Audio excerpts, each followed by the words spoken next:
Hey, good morning, everybody.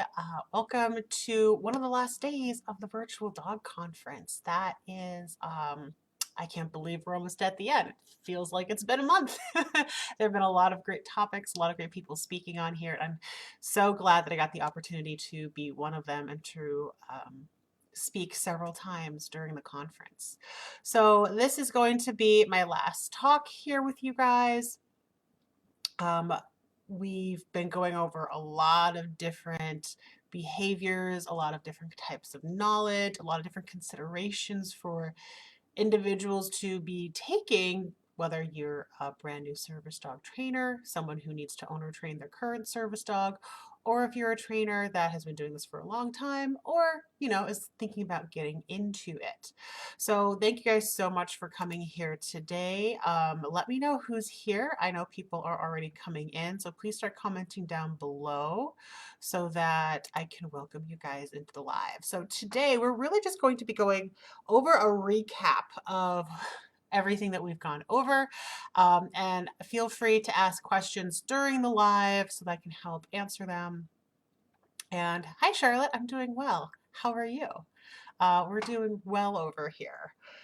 So, as a recap, right? It's not going to be a super long live. It'll probably be somewhere around half an hour, depending how many questions we get in. Hello, oh gosh, I'm gonna butcher your name, Livia. Hello from Germany. Nice to see you here. Now, I am in the US of A, right? I want to lead this talk off that I'm in the United States. And the United States have different laws than other countries and other parts of the world concerning service dogs. So you are going to have to, unfortunately, I can't help with if you're not in the US, but I do encourage you to do your research and educate yourself in the laws where you are locally. And it even does vary here a little bit from state to state regarding some specific actions regarding service dogs as well. So I think we started off with kind of an introduction to service dogs. We started off with assistance dogs. So I know assistance dog in the UK is like service dog here in the US, but here in the US, there's three kinds of assistance dogs. Do you guys remember what those three types of assistance dogs are? And we're not talking about police dogs or anything like that. We're talking about public servants for, well, I guess technically police or public. Never mind. You know what I mean. First one's an ESA, right? What are the other two? There's two other ones. Start chatting them down below, and we'll pop back into them during the live. If you remember the three, let me know. And then after the first live, we went into one of the Never Nag Again challenges. Now, in my group Service Dog Prep here on Facebook, I do offer a free live 8-day workshop for people who are interested in learning more and practicing about service dog training. We do informational as well as training challenges. So one of the Never Nag Again training challenges that we've covered here is auto settle. I've been so impressed with you guys sharing me the videos and the photos of you guys working with your dogs on auto settling. That is really one of the foundation behaviors that is so important for our dogs to settle. If you guys don't know what a settle is, I called it auto calm because especially in my line of work, I get a lot of people who are brand new to training or service dog training, and they don't know what settle means. So I also call it auto calm. Okay. And then we also went over into auto focusing and auto leaving things alone, which they kind of build upon each other. And I mean, it's just a really beautiful progression when you take it step by step. Auto leave it isn't something that you can just jump into thinking your dog's going to do it. You need to practice that auto focusing game first before start doing auto leave it because it kind of happens already at the same time. And in order to make it more difficult, eventually your dog's going to be walking over food and walking over other objects. And you're not going to be able to do that if you don't have that strong foundation in autofocus first, because they're essentially very similar things that you're teaching the dog. Hello, Christine. Nice to see you here. So glad to have you. How's your day going? All right, you guys seem to be pretty quiet on what the three kinds of assistance dogs are. So we're going to go pop back into that topic. The three types of assistance dogs here in the US of A. Service dogs, obviously, right? They do tasks. They help the handler, a single person, live their everyday life. It typically takes somewhere between 1 to 2 years for most dogs to, if you give them as a puppy, to grow up, to be good in all sorts of environments. And they also have access to places where dogs aren't normally allowed. Oh, Molly, you're going the extra mile here. Mobility, medical, and psychiatric. There's a lot of different kinds of service dogs. Actually, if I come back here, I'm reading off of the workbook. When you guys sign up for the free 8-day workshop, you will get a free workbook with it too. But let me turn back because, I mean, there's a whole list here I want to show you guys. There's a whole list somewhere.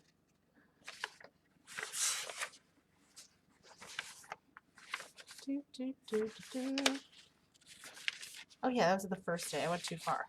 Went too far ahead. Okay, right? So these are the ones that I cover. And this is probably showing it backwards for you, but I'll read it, right? So we covered autism support dogs, allergy detection dogs, different types of alert dogs, hearing dogs, which are also kind of alert dog, seizure response, which is also kind of alert dog, psychiatric, and mobility, right? So we covered 7 different types. And of course, we don't cover guide dogs, right? But those are another kind. How do you sign up for the workshop? You can sign up from the website usdworkshop.com and make sure to join the Facebook group. Once you sign up, there'll be a link to go join the Facebook group, and then you can request to join. Make sure to put all the information in there, otherwise I can't let you in. Okay. And the next workshop is in April, starting April 12th. Molly is from Florida. Oh, what part of Florida? I lived there for about 15 years. And I decided it was too hot. It was time to go somewhere else. And let's see. So we just covered service dogs and their emotional support animals, which isn't strictly with dogs, but I only cover the emotional support dogs. They are allowed in housing, transportation, except for flights now. And the DOT has really made it for individual airlines to make the choice of what to do with emotional support animals. Most of them are saying you can bring them on, but you have to treat them as a pet, pay like the $150 flight fee for them to join you in cabin, and they have to be in a carrier. Wiki Wachi, no way! That's so funny. I was right outside of, well, I was in Tampa. I mean, Tampa's pretty large of an area. Yeah, I remember passing by the spring several times and going there. I think we might have watched the mermaid show once. That's awesome. What's the weather like over there today? Finally, our snow has melted. And then, of course, the therapy dogs, right? So service dogs, ESAs, therapy dogs, right? And therapy dogs, well, don't have a task, right? Service dogs have tasks that they need to be trained for. Emotional support animals also do not have tasks, right? They provide emotional support to a single person. And therapy dogs provide emotional support to many different types of people. Okay. So those are the big differences of the 3 kinds of assistance dogs here in the US of A. What is a task? You guys should be able to answer this. I want to have the chat filled with answers. What is a task? And give me an example of a task. Right? I'll give you guys a minute.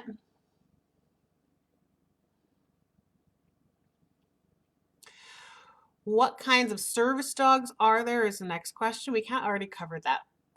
We had autism assistance dogs. We have mobility, we have hearing, we have different kinds of alert dogs, we have seizure assistance dogs, and there is some new research suggesting that seizures, pre-seizure, there is a scent that can be picked up.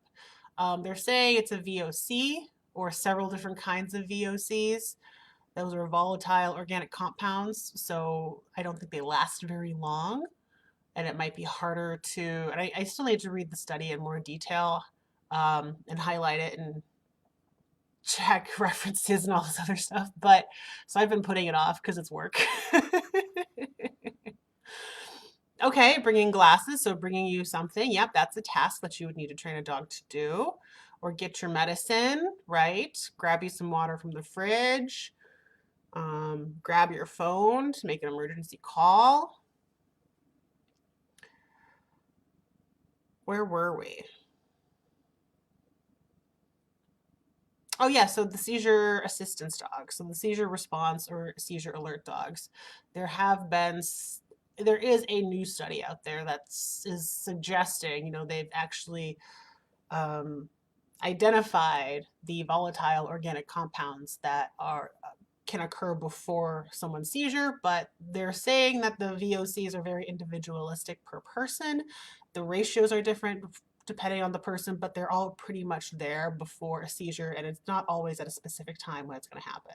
So that would explain why, it's been hard for a lot of trainers to have that become a very reliable response for the dog to alert to, because it's not predictable.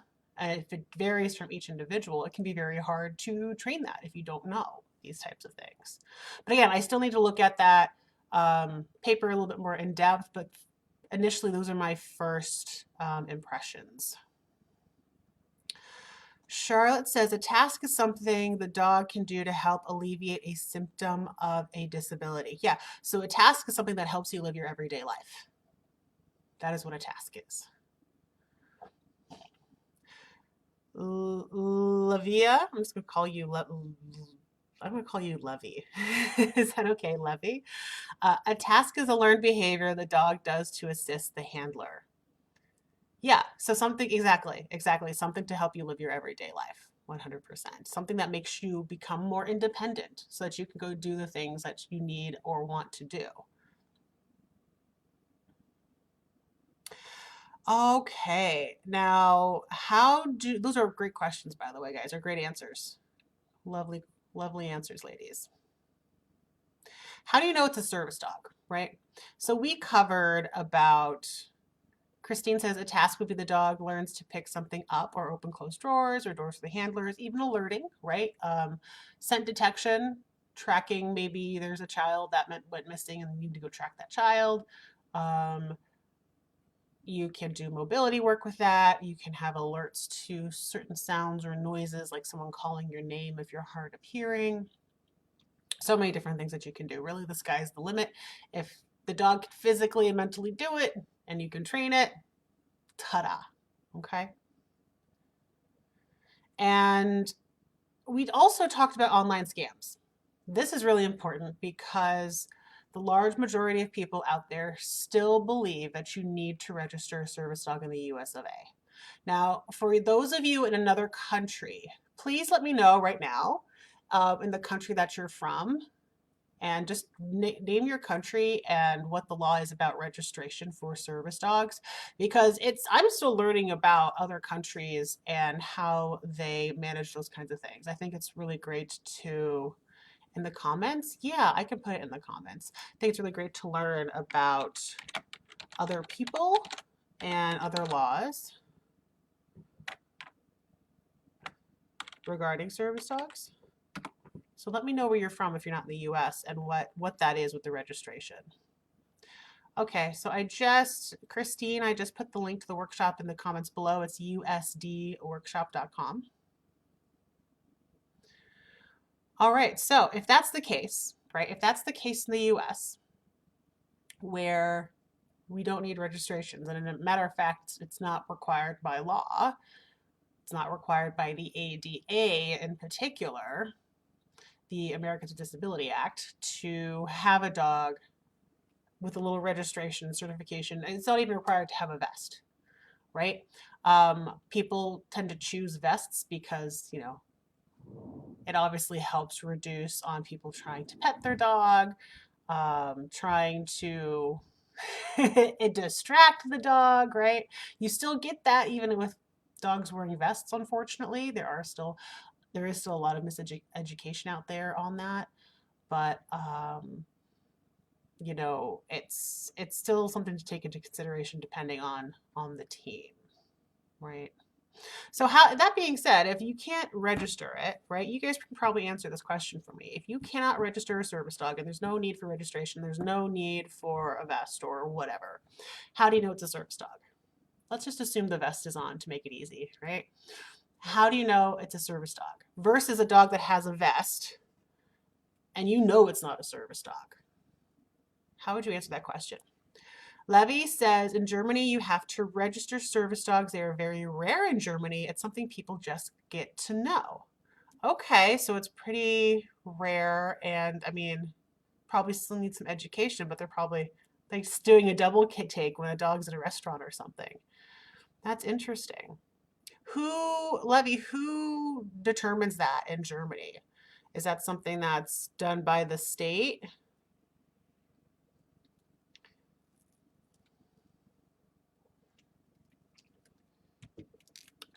Or does it sort of vary from area to area? That's really great. Okay, so answer that question. We'll come back and circle to it. But how do you know it's a service dog if it's out in public, has a vest on? You say you have two different dogs, each have a vest. How do you know which one's a real service dog and which one's not? Right? How do you know? And you can tell just by looking at them. I hope that's enough of a hint.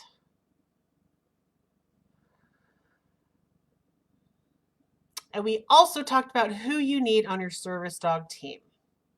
Okay, so some of the biggest mistakes I've seen a lot of new owner trainers make, and I feel like it happens all the time, even for the people who have been researching about service dogs for years, who are very meticulous about who to get their puppy from, what breeder, which puppy from the breeder, might not even go for a puppy from a litter because they didn't see what they were looking for.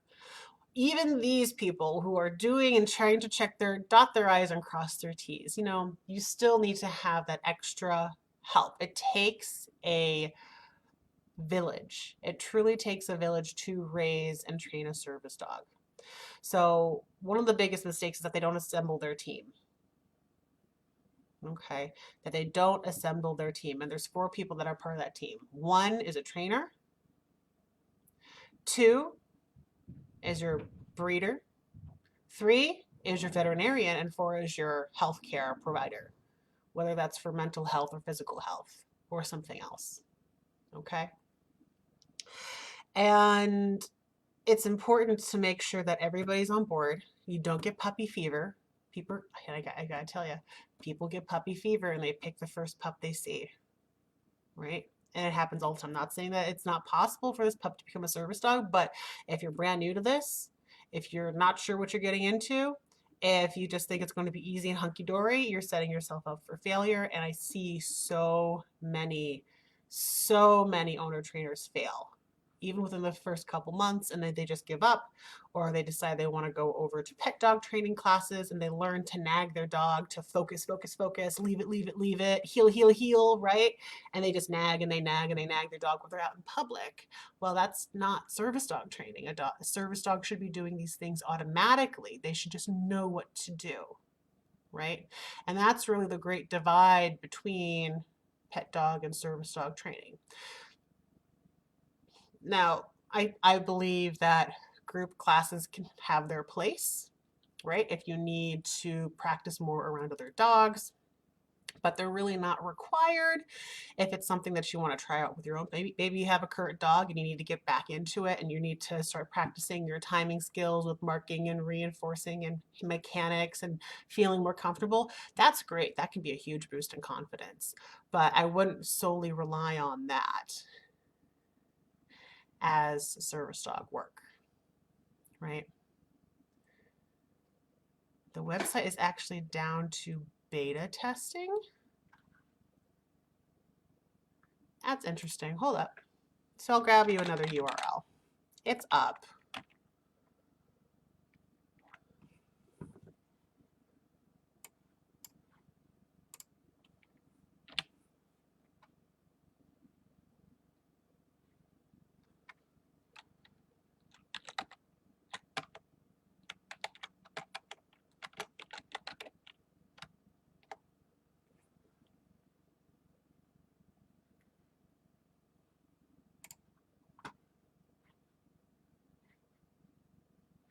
Hold up.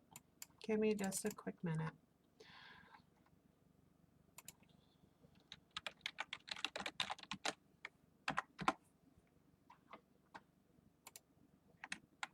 All right, here it comes. I'm getting you that link. Not to worry, here it is. So that's the page it should be redirecting to you to anyway. All right, so that's the correct link, Christine. Charlotte says to answer the question about telling it's a service dog. I think a dog in public isn't a service dog if they're not wearing a service dog and training label and being very disruptive and reacting to the environment. So this is very interesting too. So here in the US of A, it's really, really common for people to believe that an emotional support animal is a service dog. They believe, and unfortunately, right, they need to be a little bit better educated on the subject, that just because their ESA is wearing a vest, they can come into a grocery cart, come with them into Walmart, they will bark at people, they will bark at dogs, they are not trained. And I've known several people, and you can hear stories about this on, other Facebook groups on the internet where people have been attacked by these emotional support animals. So it's really important to stay aware and react appropriately when you see something like that in public. So the answer is, Christine's popping in here too. Service dogs have more advanced training, so their public skills are much better than an average dog. They are usually more attentive to the handler. Yeah, so they have much more training. It takes a lot of time to do that training. It's more intensive and it's much more expensive. But same can be said for therapy dogs, right? Same can be said for therapy dogs. They don't go through as much intensive training, but they do go through more training typically than your typical emotional support animal, right? So really the answer is behavior. You can tell the difference, even if both dogs are wearing a vest, in behavior, right? Now, obviously, every handler is going to have a bad day. Every dog's going to have a bad day. But when you do, you should be removing yourself from a store environment if dogs are not allowed, right? Or if your dog's being disruptive and they are in gear, you should you should get them out of that environment. Assess what's going on and be committed to preventing that from happening again in the future by making sure your dog's needs are met. Usually there's disruptions out in public because a dog's needs aren't being met.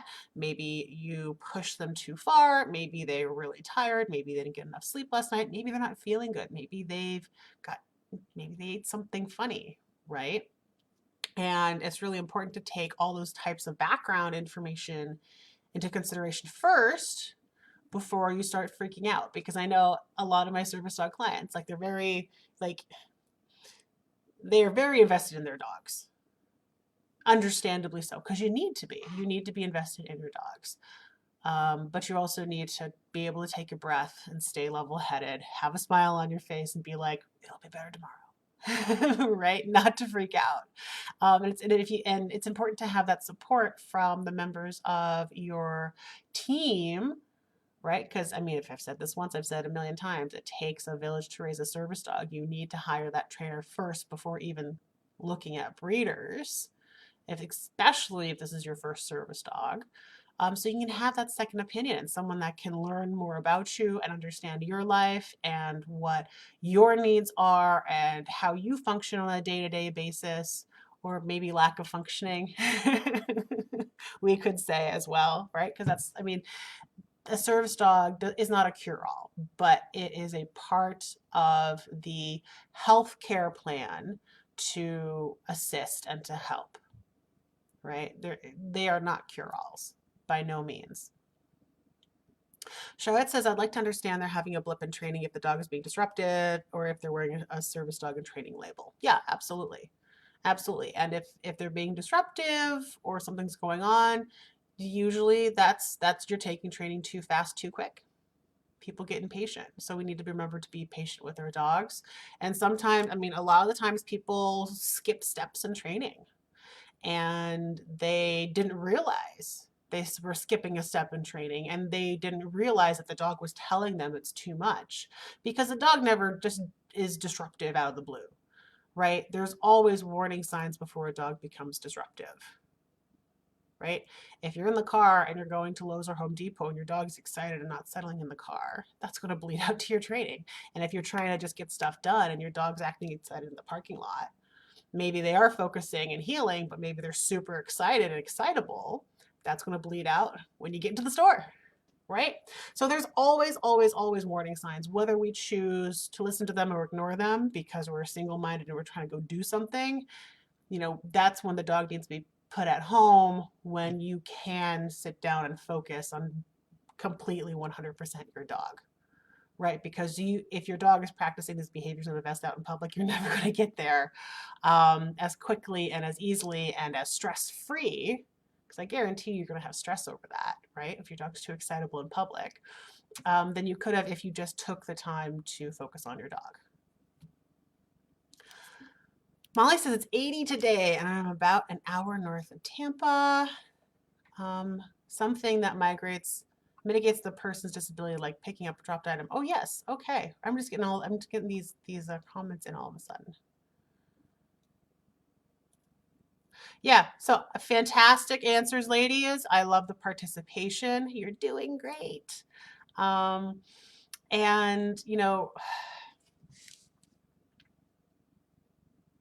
it is important to have that second pair of eyes. It's extremely important to have that second pair of eyes. And I still, I have a friend and other people who do dog training and service dog training. And, if I need a second opinion or if I need someone to kind of look at training, I'm like, hey, this is what's going on. What do you think? What's going on? This is what we're planning on trying. What do you think? Do you think this will be good? Should we try something else? Right. And, having that team, right? 4 people on our team, your trainer, your breeder, your veterinarian, especially if you're doing mobility work. Do not start doing mobility work before you get an orthopedic veterinarian because you will mess up your dog. You will mess up your dog. Do not do it. And of course, your healthcare provider, whether that's mental, physical, or other.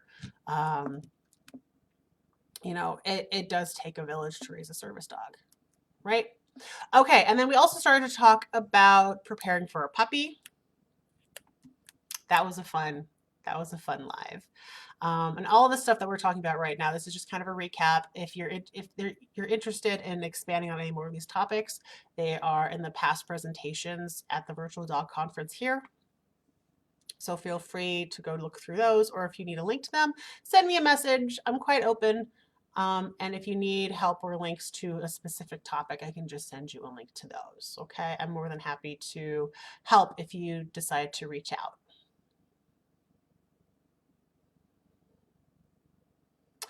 And preparing for a puppy.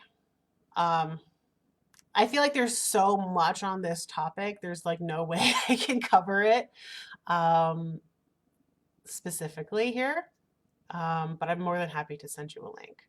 Common mistake with first-time service dog owners: jumping in too soon, picking a puppy, getting puppy fever. I mean, these things are like almost a guarantee to have a struggle and quit before your time's due, right? Obviously, there are amazing teams. There are really good people who are great at training. There's always exceptions to the rule, but the majority of first-time owner trainers I have seen crash and burn when they make these mistakes, right? Get a trainer first, even before you start looking at breeders. You can send the list of breeders you're interested in looking at to your trainer to help you out. But it's really a team effort. It really is a team effort. And if you get the right trainer is going to work with the breeder and to work to fully understand what your life situation is about, what your typical day is like, what your skill level is at, in order to help you pick out that right breed, that right individual puppy, and to get you started way before you even get that puppy home. Because hands down, my best clients are always the ones who come to me before they get their puppy, at least the brand new ones, right?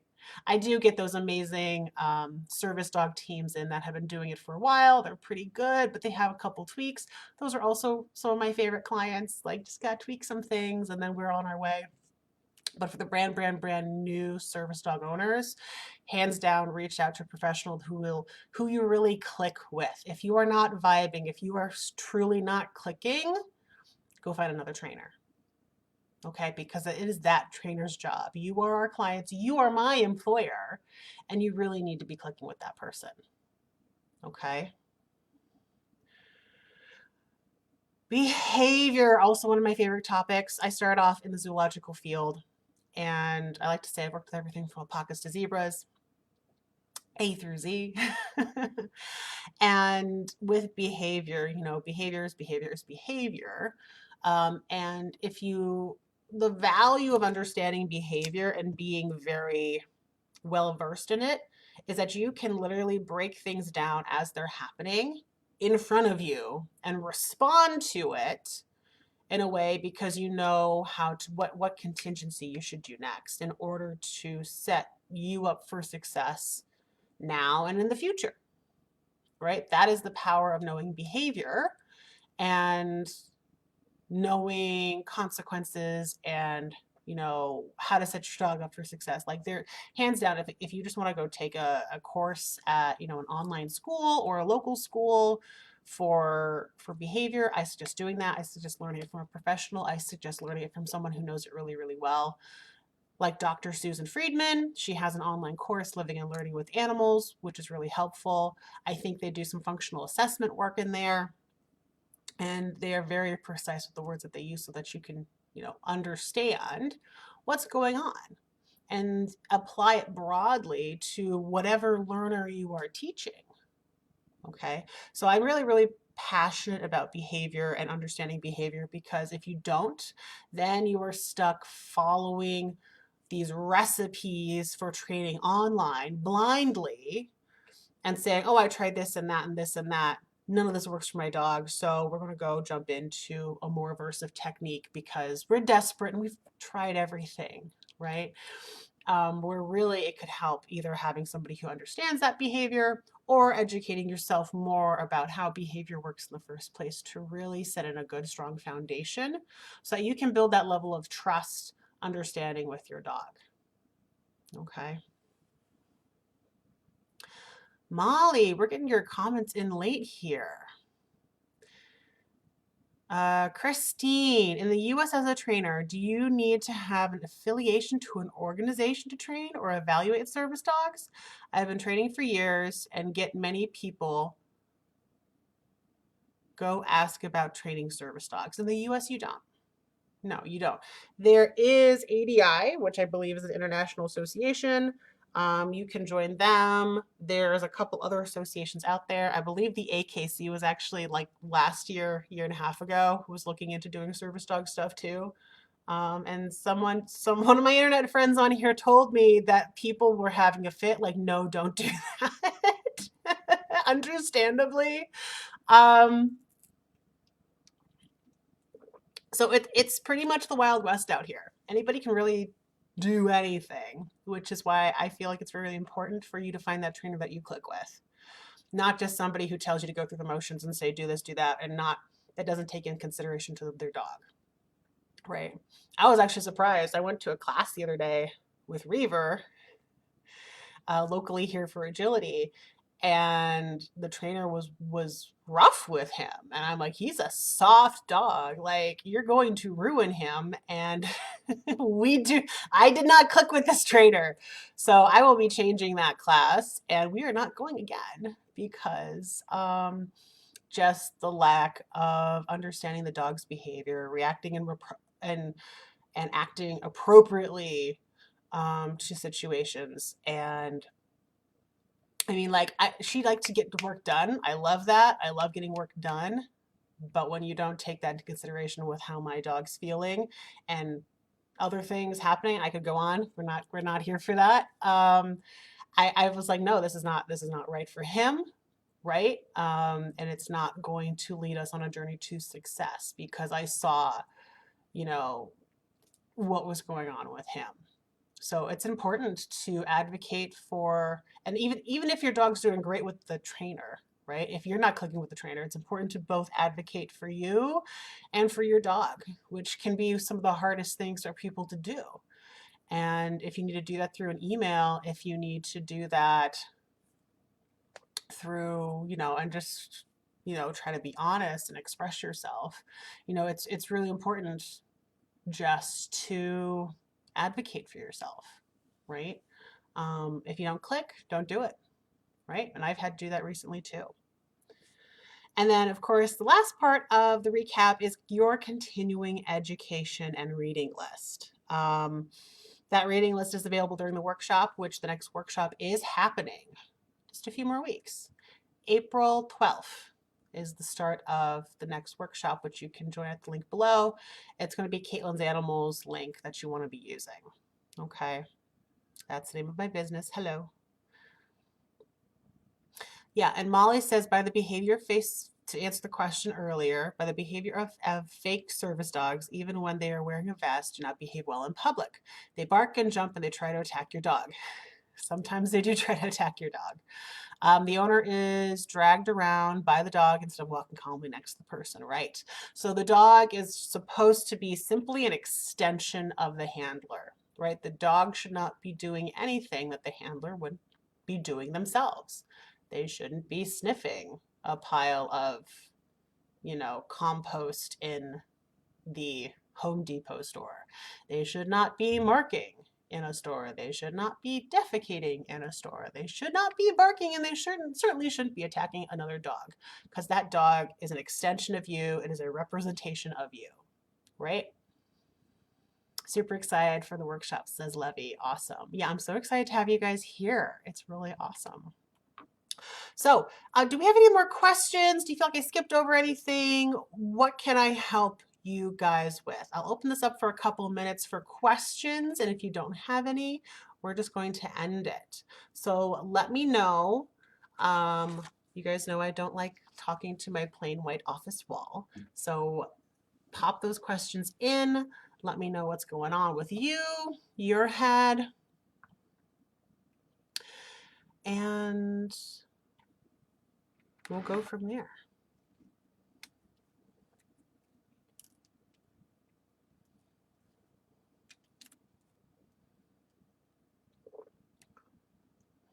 What about the, have you guys had any other talks that you really, really liked? Anything you want to suggest? Anything that I should be looking at or doing? There have been a few good ones that I really enjoyed, or that caught my attention, should I say. I haven't watched them all. There's a lot of good content on here.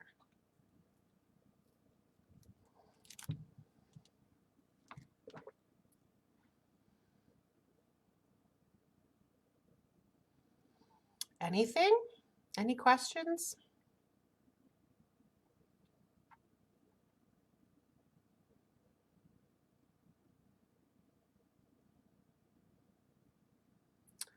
All right. Well, if you do have any questions, I will still be here in the comments. And if you do comment after the live, I will get back to you then.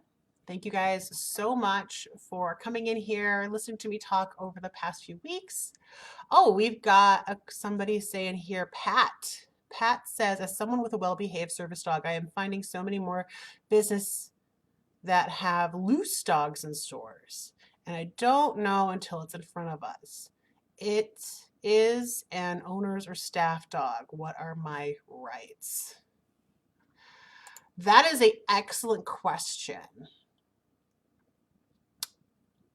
I am the wrong person to be asking the rights question to. It sounds like, if you're in the US, Pat, it sounds like that's a question for the ADA.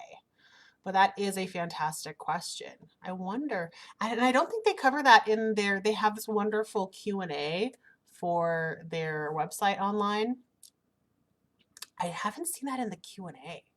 So that would be a great question. I think they actually have a helpline. Hold up. Let me get that number for you. So that helpline is 1-800-514-0301. They have voice and TTY. Here, this is from their website. It may take 2 weeks or more for the department staff to contact you. Here, let me put that in the comments real quick. That is a fantastic question. Anything? Any questions? Until it's in front of us. It is in the comments real quick. It wasn't letting me respond to you right away. Andrew Hale. Kristen says Andrew Hale. I'm not familiar with him. I'll have to look into that. Yeah, it's not covered, Pat. You can definitely call them up and ask. Micheline says, thank you for your presentation. Looking forward to reviewing your previous presentations on the upcoming workshop. Yes, thank you guys so much for being here with me. You guys have been fantastic. I love getting to know you guys. I love getting to talk with you guys. And Kristen, I'll have to look at Andrew Hale and see what he spoke about, because I'm always looking for good stuff. And actually, I recently got introduced to Denise Fenzi because I'm starting to get more into the agility world. And she's got a lot of good stuff to say. Other things I'm like, I'm not sure. You're going to have to elaborate on that more because I still have questions. But so far, I've seen a couple of her IG lives, which have been, I think, pretty good. Pat says, I talk to the ADA a lot, and this confuses them. They do say the person with a service dog has to have wrists, but the owner pushes back. I'm not sure what you mean.